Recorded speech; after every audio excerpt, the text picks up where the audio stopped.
ഇന്ന് നമുക്ക് ട്രെൻഡിങ് ആയിട്ടുള്ള ഇഫ ചിക്കൻ്റെ റെസിപ്പി നോക്കിയാലോ.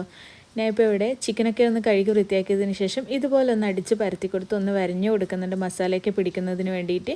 ഇനി ഒരു പാത്രത്തിലേക്ക് ഇഞ്ചി വെളുത്തുള്ളി പേസ്റ്റ്, കുറച്ച് മഞ്ഞൾപ്പൊടി, മുളക് പൊടി, കുറച്ച് കുരുമുളക് പൊടി, ചിക്കൻ മസാല, ആവശ്യത്തിനുള്ള ഉപ്പും തൈരും കൂടി ചേർത്ത് ഈ ചിക്കൻ ഒന്ന് മാരിനേഷൻ ചെയ്ത് വെക്കാൻ വേണ്ടിയിട്ട് ഒന്ന് മിക്സ് ചെയ്ത് കൊടുക്കുന്നുണ്ട്. ഇനി ചിക്കനൊക്കെ ഒന്ന് മാരിനേഷൻ ചെയ്ത് വെച്ചാൽ കുറച്ച് സമയം ഒന്ന് റെസ്റ്റ് ചെയ്യാൻ വെച്ച് കൊടുക്കുക. ഇനി ഒരു പാൻ വെച്ച് അതിലേക്ക് ഓയിൽ ഒഴിച്ചു കൊടുത്ത ശേഷം നേരത്തെ മാരിനേഷൻ ചെയ്ത് വെച്ച ചിക്കൻ ഇതിലിട്ടൊന്ന് ഫ്രൈ ചെയ്തെടുക്കുക. അപ്പോഴേക്കും നമുക്കൊരു സോസ് റെഡിയാക്കണം. മിക്സീൻ്റെ ജാറിലേക്ക് മുട്ടേൻ്റെ വെള്ള, വെളുത്തുള്ളി, കുറച്ച് ഉപ്പും കുറച്ച് പഞ്ചസാരയും 2 സ്ലൈസ് ചീസും കുറച്ച് പാലും ഫ്രഷ് ക്രീമും കൂടിയിട്ടൊന്ന് നല്ലോണം ഒന്ന് ബ്ലെൻഡ് ചെയ്തെടുക്കുക. അത് ഒന്ന് തിക്നെസ് ആകുന്നതിന് വേണ്ടിയിട്ട് കുറച്ച് ഓയിലും കൂടി ഒഴിച്ചു കൊടുത്ത് ഒന്നുകൂടി ഒന്ന് ബ്ലെൻഡ് ചെയ്തെടുക്കുന്നുണ്ട്.